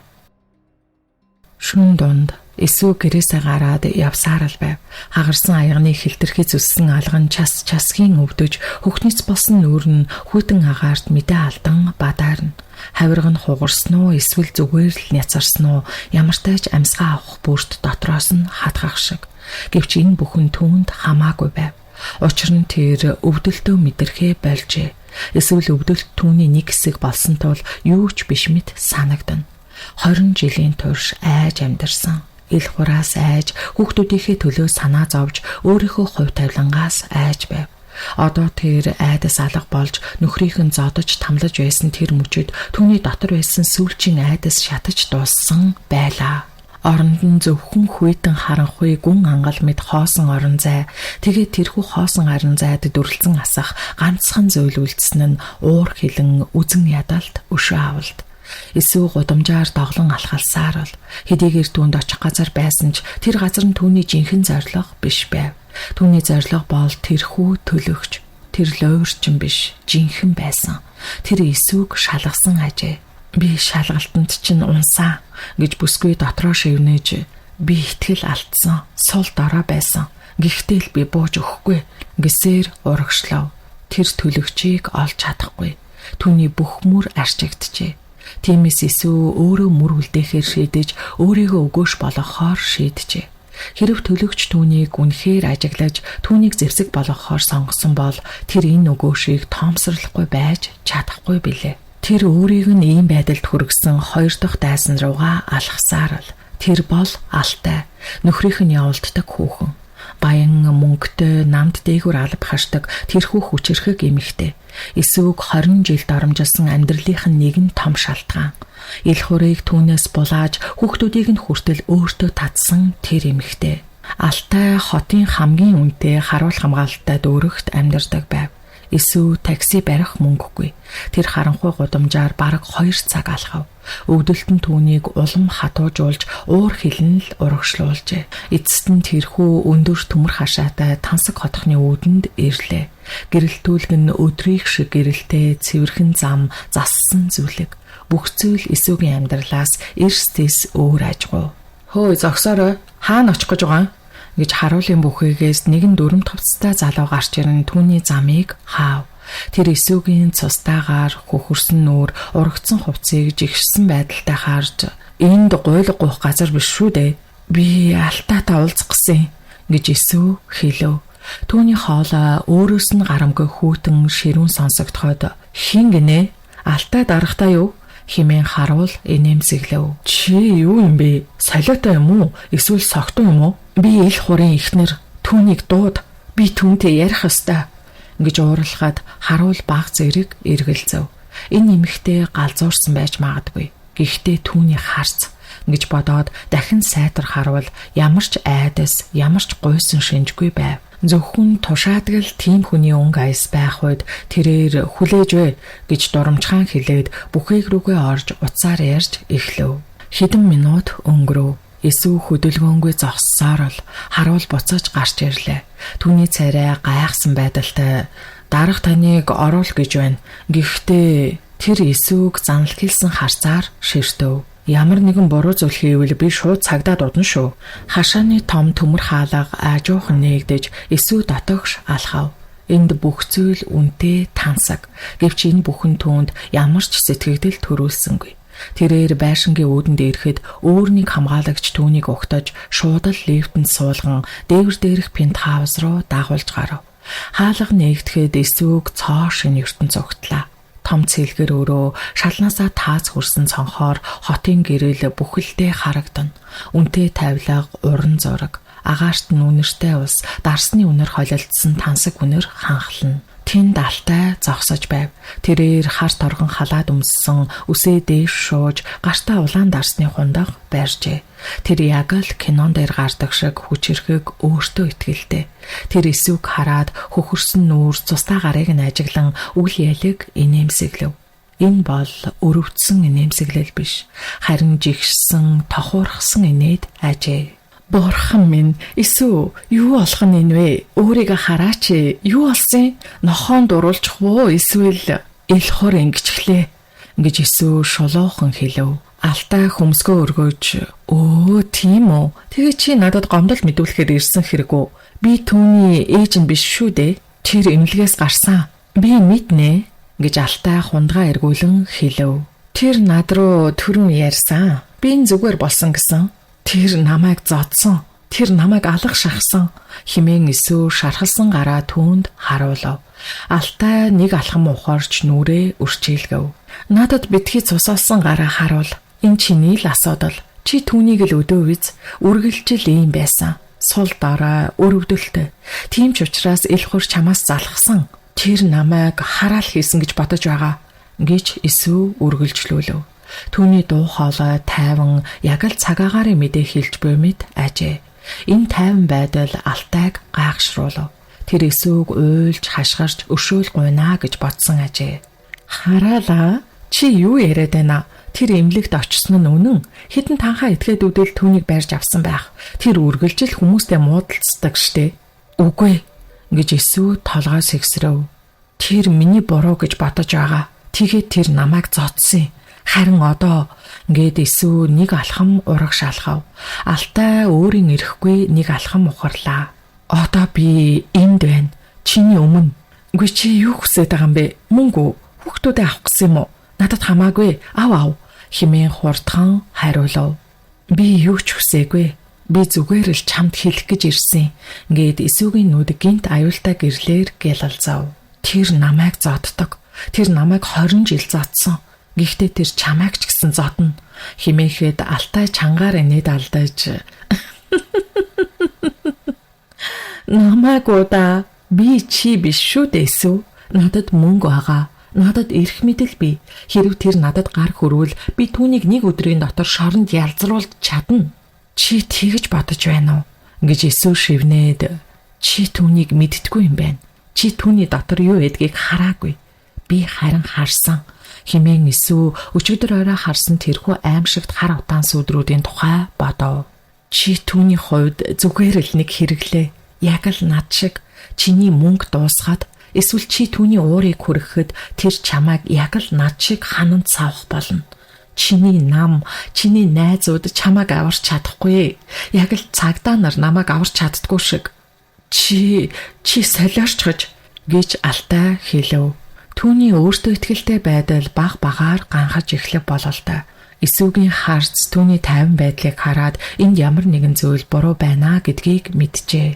Магадгүй өөр байж ч болох юм. Гэхдээ би энд нэг зүйлийг хэлэх гэж ирсэн. Ил хур бол аратан. Түүний удирддаг өөр зүйл бий. Би тэр зүйлтэй тэмцэж байна. Харин чи зүгээр л түүний зам дээр байгаа. Гэхэд сандарсан Алтай гарч үз гэж хашаарав. Одоохон миний гэрээс гар харуулаа цагдаа дууд гэхэд Иесус инээмсэглэв. Цустай хагархаа оруулаараа инээмсэглэв. Би явлаа.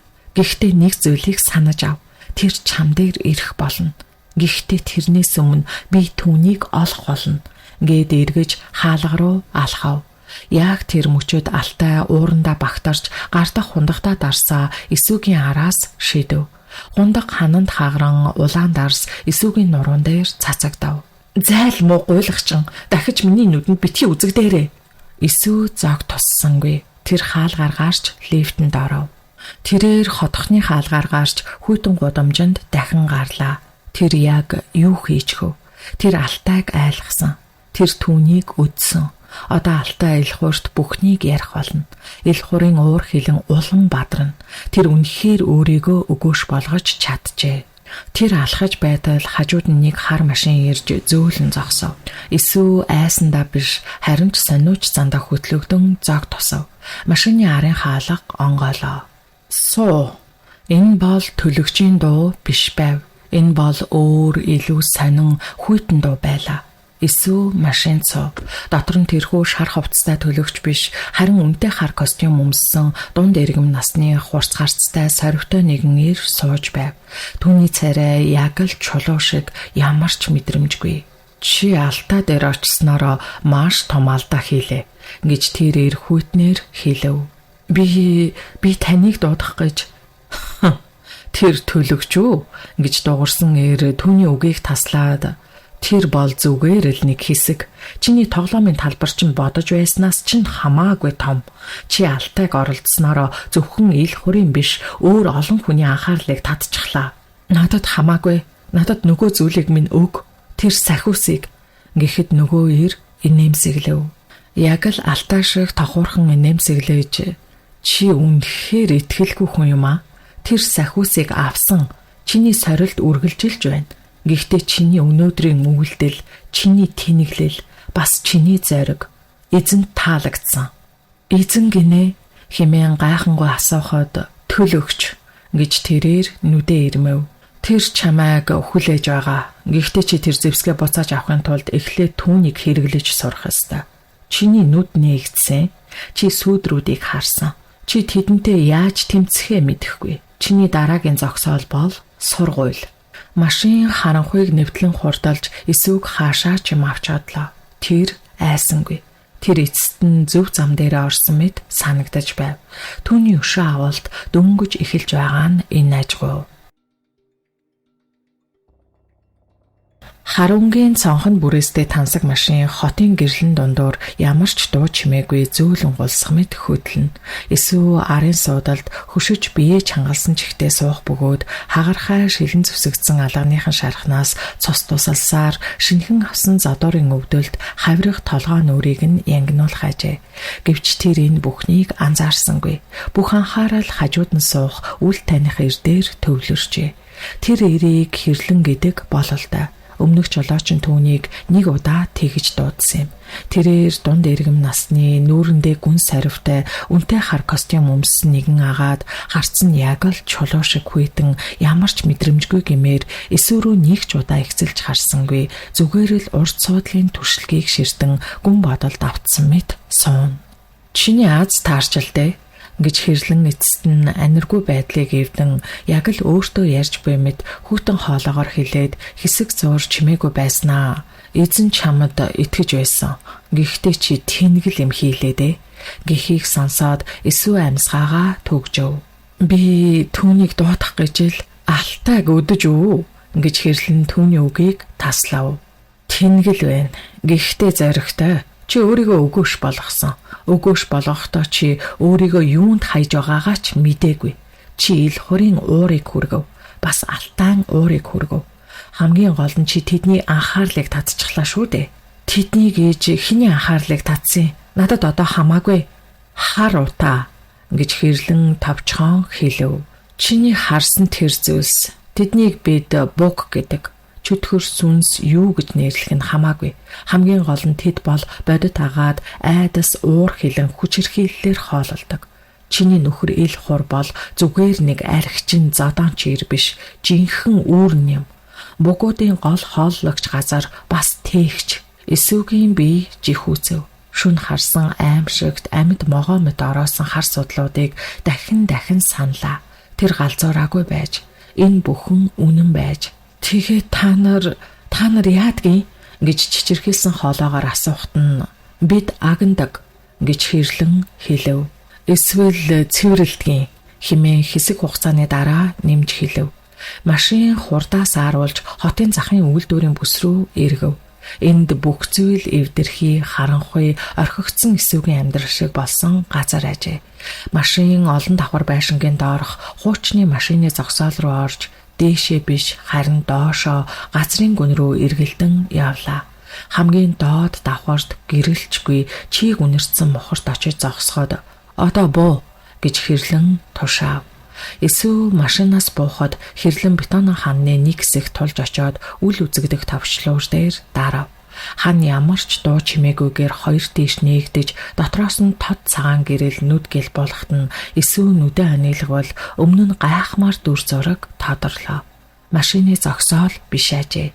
Орчин үеийн хит технологийн цэвэрхийн цагаан хонгил үргэлжилж шалан толь шиг гялалзаж агаарт нь нэмэлгийх шиг ариун үнээр бас ямар нэгэн эртний зүйл магадгүй арц хүчний үнээр холилдон ханхлана. Ханан дээр эртний монгол бичээсүүд дижитал дэлгэцүүдтэй илчлэн байрлуулжээ. Энэ юун газар вэ гэж Есүс шивнэв. Сургууль гэж хэрлэн товчхон хариулаад түүнийг дагуулад алхав. Тэдний алхах чимээ цагаан хонглоор нэг цуйратна. Есүс доголсоор шархалсан алгаа нөгөө гараараа дарж өвдөлтөө твчинэ. Тэд хидэн автомат хаалгаар нэвтэрч эцэст нь аврах том бөөрөнхий өрөөнд орж ирлээ. Энэ өрөөний голд тэр хүн зогсож байв. Төлгөж. Гэхдээ тэр анхны удаа дүрс бичлэгээр ярихдаа өмссөн шар хувцастайгаа биш, харин энгийн хар самц өмд өмссөн байлаа. Тэр дүрс бичлэгээсээ хамаагүй залуу илүү хүчрхэг харагдана. Түүний царайнд анх Есүсийг харж байсан тэрхүү өрөвдөх эсвэл тайвшруулах мэдрэмж байсангүй. Оронд нь зөвхөн хурц, бүхнийг нэвт харах мэд хүйтэн харц тодорчээ. Тэр өрөөний голд байх аврах том гэрэлтдэг ширээн дээрх хотын 3 хэмжээс загварыг ажиглан зогсож байв.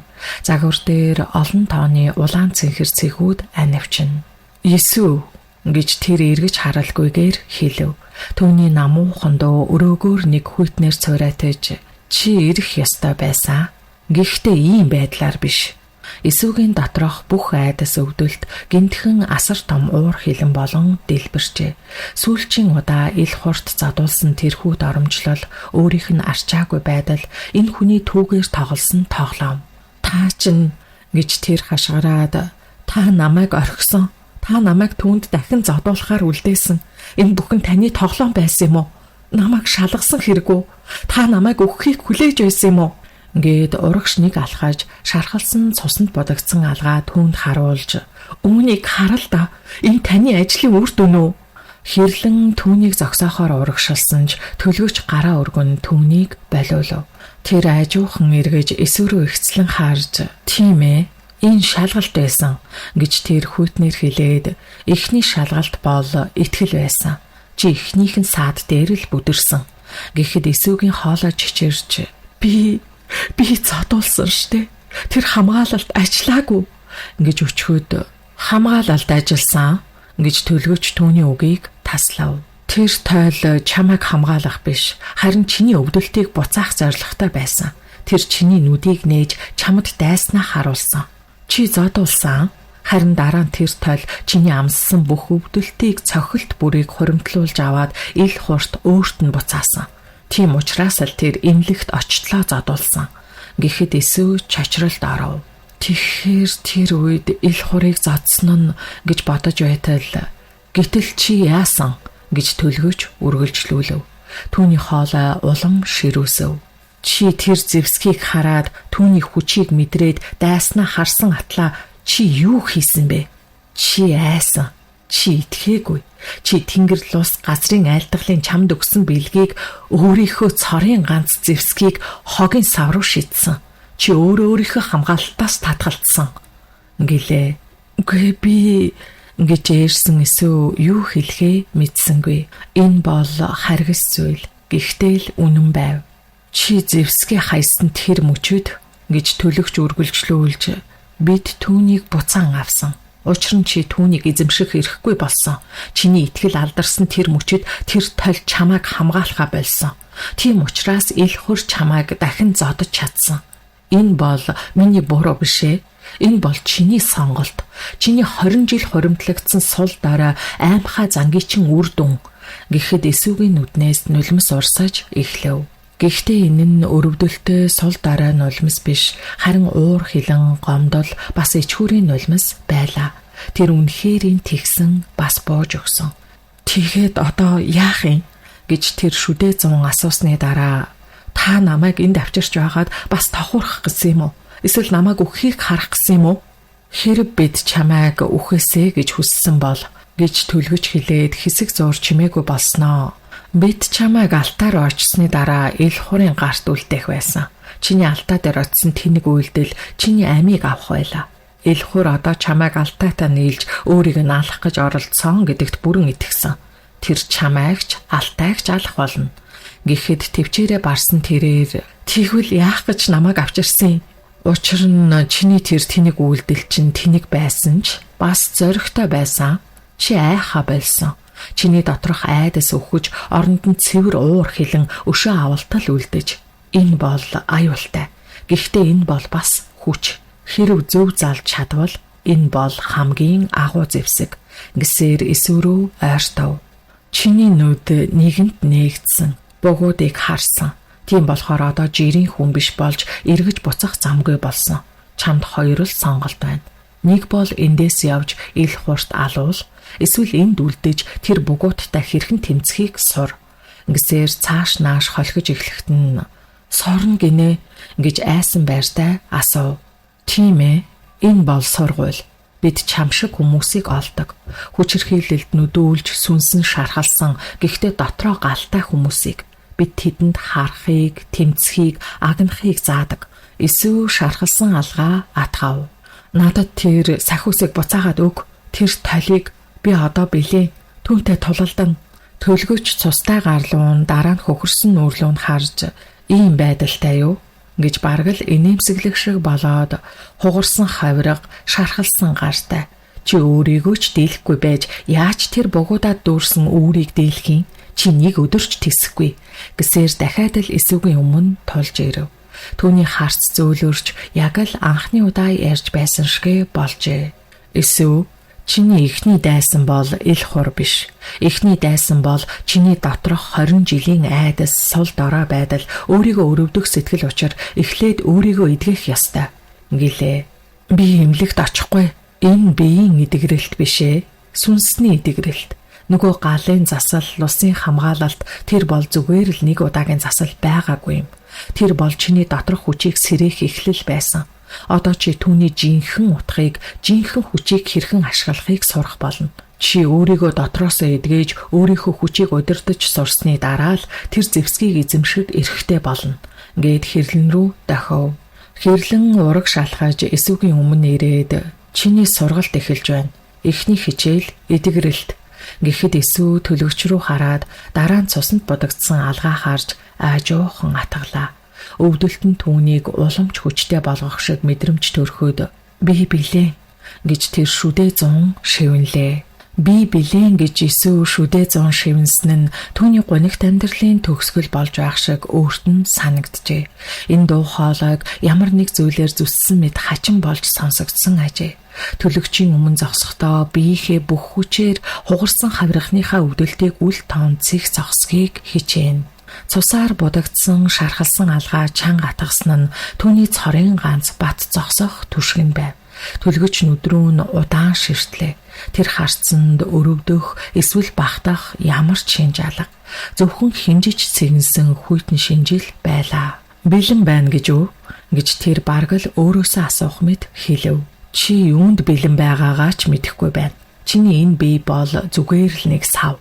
Одоохондоо хоосон, бас цоорхой гэж хэлээд хэрлэн рүү эргэж түүнийг оюу дээр авчиж өг. Эдгэрэлтийг эхлүүл химээлээ. Хэрлэн юу ч дуурсангүй зүгээр л толгой дохоод Иесус рүү дагаад яв гэсэн харцаар дохив. Иесус төлгөч рүү сүүлчийн удаа хараад би тэр сахиусыг буцааж авах болно гэхэд төлгөч хариуд нь зүгээр л үл мэдэг инээмсэглэв. Чи эхлээд өөрөө тэр сахиус шиг тойл болох ёстой. Одоо яв гэхэд хэрлэн Иесусыг дагуулan тэрхүү цагаан бөөрөнхий өрөөнөөс гарч өөр нэг хонгил руу оров. Энэ хонгил нь түрүүч их шигэ хурц гэрэлтэй биш, харин бүдэг цэнхэр туяатай, илүү чимээгүй, илүү хүйтэн байлаа. Агаарт нь эмнэлгийн үнэр биш, харин газар доорх аршаан, нойтон шороо, бас ямар нэгэн танил бус цэцгийн англин үнэр холилдон үнэртэн. Тэдний алхах чимээч энэ хонгилд цуйраадсангүй. Яг л зузаан хөвөн дээр гიშгэж буй мэд намгүм. Тэднийг нэгэн модон хаалганы өмнө ирж зогсоход хаалга өөрөө аажуухан нээгдэв. Доторх өрөө нь гаднах хонгилоос тис өөр. Энд ямар ч технологи дэлгэц алга. Энэ бол аврах том чулуун хантай таацнаас нь ногоон ургамал унжсан яг л эртний агуу мэд газар байлаа. Өрөөний гоолд том хар гантгаар хийсэн уурс авсан аршаа мэт зүйл байх бөгөөд эргэн тойронд нь олон зуун жижиг лаа анивчин. Аршааны дэргээд нэгэн эмэгтэй тэдэн рүү нурууга харуулan зогсож байв. Тэрээр газарт хүрсэн гүн хөхөнгийн торгон дээлтэй мөнгөн үсээ толгой дээрээ овоолон шуужээ. Тэр хэрлэнгээс ч төлөгчөөс ч аль альнаас нь ч ихч бололтой. Оюун эмчээ гэх хэрлэнгийн ширүүн хоолой энэ нам гүм орчинд сондоорч тэр анх удаа хэн нэгэнд хүндэтгэлтэй хандахыг Иесус харав. Эзэн түүнийг авчрахыг тушаасан. Эдгэрэлт хэмээхэд эмэгтэй аажуухан эргэж харлаа. Түүний царайг олон тооны гүн үрчлээс бүрхсэн байсан ч нүдэн залуу охиных шиг гэлэлцэж ямар ч насны шинжгүй гүн цэнхэр өнгөтэй байлаа. Тэр Иесугийн хөхөрсөн нүүр цустайгаар зовлонгоор дүүрсэн харцыг нэвч чувд харж ямар ч сэтгэл хөдлөлгүйгээр толгой дохиж орхиод яв гэж тэр хэрлэнд хандан хэлв. Түүний дуу яг л тэр аршааны ус мэд зөөлөн гихтээ хүйтэн. Хэрлэн Иесус рүү нэг ч харц чулуудалгүй эргэж хонгил руу орон алга болов. Хаалга ард нь чимээгүйхэн хаагдахад Иесус оюу хоёр хоёулахнаа үлдлээ. Тайл гэж оюу хэлв. Юуг гэж гайхаж нүдээ дүрлээлэхэд хувцаа тайл бүгдийг нь гэхийг сонсоод Иесус эргэлзэв. Гэвч энэ эмэгтэй харц түүнд ямар ч сонголт үлдээсэнгүй. Тэрээр өвдөлтөө твчин цусанд нэвчсэн бохир хувцаа нэг нэгээр нь тайлж эхлэв. Хувцас нь шарханд наалдаж, арсыг нь зулгааж өвдөлт гэж таймгүй. Эцэст нь тэр эхээс төрсөн нүцгнээрээ зогсоход түүний бие 20 жилийн хүчирхийллийн гэрчлэх газрын зураг мэт харагджээ. Шинэ хөхнэц, хуучин сорив, арсны өнгө алдагдсан толбнууд. Оюу түүнийг тойрон алхаж, яг л үзмрийн эд зүйл шалгаж буй мэд ажиглав. Хавирагч нь хугарчээ. Энэ нэг биш, 3 дахь нь бололтой. Алгах чинь гүн зүсэгдэж, чихний хэнгэрэг чинь цоорсон байна. Чиний бие чинь суурьсан байна. Гээд Иесугийн өмнө ирж зогсоод хаасаагүй хөхөрсөн хазарт нь хүрэхэд Иесус өөрийн ирэхгүй цочин ухарлаа. Энэ бол чиний хамгийн бага шарах гэж оюу шивнэв. Эдгээр нь идэгнэ, яс бороолно, арьс нөхөгдөн. Гэхдээ бид энд үүнийг эдгэх гэж ирээгүй. Тэрээр аршаан руу дохив. Бид чиний дотор шарахыг эдгэх гэж байна. Чиний сүнсэнд шингэсэн тэр айдас, ичгүүр, өөрийгөө өрөвдөх сэтгэл. Тэр богоод чиний цусаар биш, харин чиний нулимсаар хооллож, чиний айдсаар тэжээгддэг. Чиний нөхөр бол зүгээр ч нэг хүн биш. Тэр бол аимшигт зүйлсийн үүр. Чи түүнийг дийлэхийн тулд эхлээд доторх тэжээлээ таслах ёстой. Яаж? Усан дор гэж оюу тушаав. Энэ бол зүгээр нэг ус биш. Энэ бол ой санамжийн ус учир хүйтэн байх болно. Чамд таалагдахгүй байсан ч хамаагүй. Эсвэл эргэлзэнгээ хар аршаан руу дөхөв. Уснаас өтгөн уурс авсаж байсан ч хөлийн хуруунд хүрэх үед мэс шиг хүйтэн байлаа. Гисэн ч шүдээ зун өвдөж буй биеэ арай ядан хөдөлгөж аажуухан дотогш орлоо. Хүйтэн ус түүний биеийг хутга мэт зүсэж шархтай алгыг нь тамлан хугархаа хавиргыг нь бацлах шиг болов. Тэр өвдсөндөө хашгирах шахсан ч оюугийн хүйтэн харцнаас айгаад чадахгүй байхаар нь оюу толгоогоо хүртэл бүтэн ор химэн захирангүй тушаахаар нь дүүрсэн хэрэг гэж бодоод сүүлчин удаа гүнзгий амьсгаа аваад хар хүйтэн ус руу шумбан орлоо. Эхлээд юу ч болсонгүй. Зөвхөн хүйтэн харанхуй. Өвдөлт нь хүйтэнд мэдээ алдаж эхлэв. Тэгээд аажмаар дуу чимээ сонсогдож эхэллээ. Тасгийн хаалганы цоож эргэх чимээ гарахад эсв нүдэнэ. Тэр усан дотор байсан ч усыг харсангүй. Өөрийнхөө галтгооны өрөөнд шалан дээр суугаад ногоо арилгаж байлаа. Жирийн л нэг аимшигт өдөр нь байгаагаад зүрх нь гинт дэлсэж эхлэв. Би энэ өөрийн мэдэлгүй агшиж бэлэн байдалд оров. Тасгийх чимээ дахин гарч хаалгонгой ил хур орж ирлээ. Хоол бэлэн үү гэхэд эсвгийн хоолой зангирав. Одоо болж байна. Шүл хийсэн. Шүл гинэ. Энэ бол саяхан болсон явдал биш. Энэ бол 10 жилийн өмнөх явдал байв. Гэхдээ яг л одоо болж буй мэт тод. Тэр ил хурын царайг согтуу нүдийг үнэртэж буй архины үнэрийг мэдэрч байв.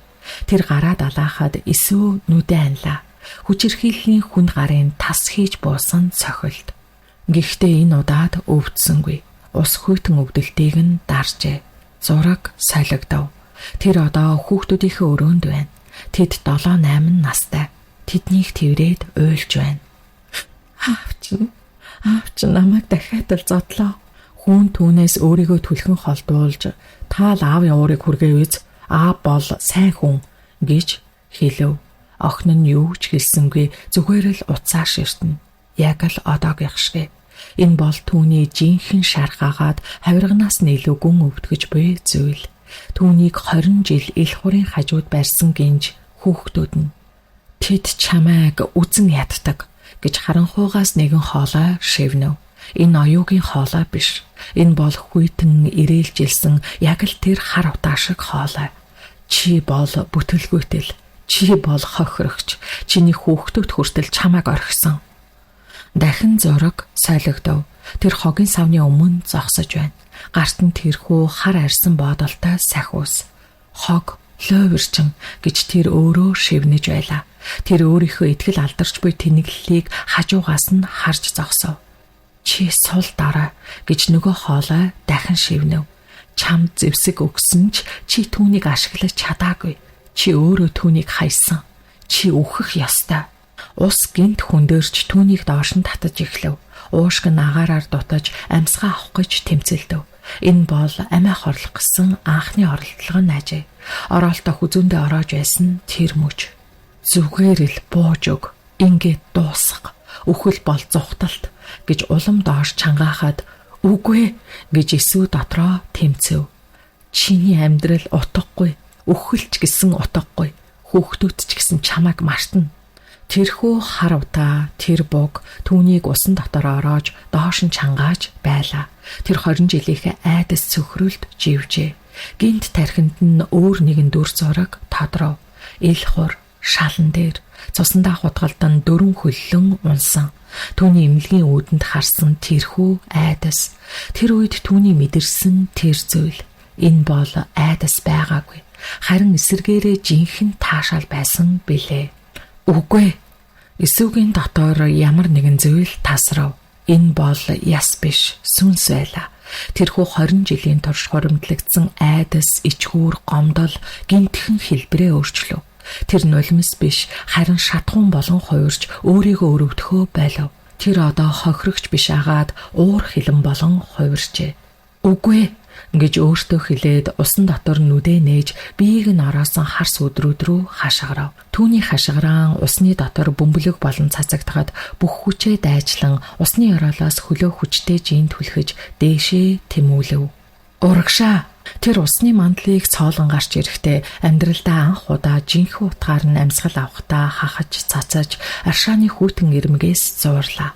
Уйлж байсан ч энэ нь гунгийн нулимс биш, харин цэвэрлэгдсэн уур хилэнгийн нулимс болж хувирчээ. Тэр өнгөрсөн амьдралдаа арайтай л живж өгсөнгүй. Уснаас гарч амьсгаад нь чичирч байтал оюу түүний дэргэд ирж зогсоод том дулаан алчуур түүний нуруун дээр нүмергөж анхны хичээл гэж зөөлнөөр хэлв. Чи өөрийнхөө доторх дайсантай танилцлаа. Чиний айдас. Одоо чи түүнийг яаж хооллохоо биш, яаж ашиглахаа сурна гэж нэмж шивнэв. Эсвэл алчуурт бие ороогоод шархалсан алгаа харахад шилэн зүсэгдсэн гүн шархнууд үнэхээр өвтгөж байсан ч цус нь бүрэн тогтсон байв. Харин шархны ирмэг үл ялэг гэрэлтэж байх шиг. Оюу түүний гарт жижиг модон аягтай хар өнгийн тос атгуулж, энэ бол харын тос, чиний шархыг эдгэн. Гэхдээ энэ зүгээр нэг юм биш. Жинхэнэ хүч учир төрхөхдөө би өвдөлтөө хүлээн зөвшөөрч байна. Би түүнийг хүч болгон хуургаж байна гэж хэл. Эсвэл тосыг авч шархтаа алгандаа төрхөв. Өвдөлт нь гинт намдаж, оронд нь халуун дулаан мэдрэмж биеэрнгүй. Чиний биеийн шарах хэдхэн хоногт эдгэрэгч, чиний сүнсний шарах тэр хизээч бүрэн эдгэрэхгүй. Тэр сорив болон үлдэгч бидний сургуульд сорив бол ичхүүр биш, харин зэвсэг болж хувирдаг. Эсвэл босож зогсоход хавирга нь өвдөж байсан ч өмнөхшгэ хатгахаа болсон ажээ. Өөрийгөө сул дараа зүдэрсэн, цуснд бодогдсон хохирогч гэж мэдэрхээ болсон учраас толинд харав. Нүүр нь хിവэрээ хөхнэц. Гэхдээ нүд нь өөрчлөгдөж харцанд нь айдас байсангүй. Тэнд зөвхөн хүйтэн хар гүн усны ёроол мэд нам гүм шийдэмгийн харц байлаа. Дараагийн хичээл хизээвэ гэж асуухад оюу инээмсэглэх нь энэ удаагийнх жинхэнэ инээмсэглэл байсан агаад ихэд тайвнаар маргааш одоо чи унтдаа дайчин хүнд нойр хэрэгтэй гэж хэлээд эргэв.